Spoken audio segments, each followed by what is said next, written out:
Опа, нещо си намерих. Ще видим какво е. Ами, това е калкулатор, който намерих преди малко. Ще опитаме малко по-грубо да го отвориме. Защото раздясал винчето, да видим какво има вътре.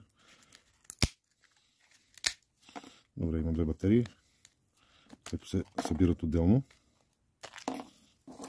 Така. Още едно винче.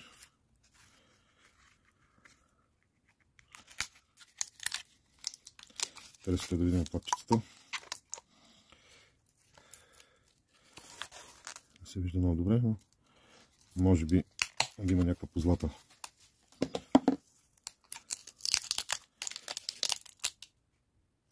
Това ще се провери добре допълнително.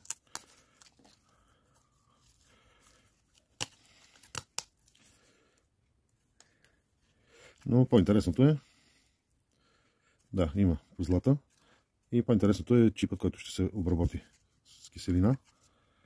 И в него със сигурност има злато. Чао за сега.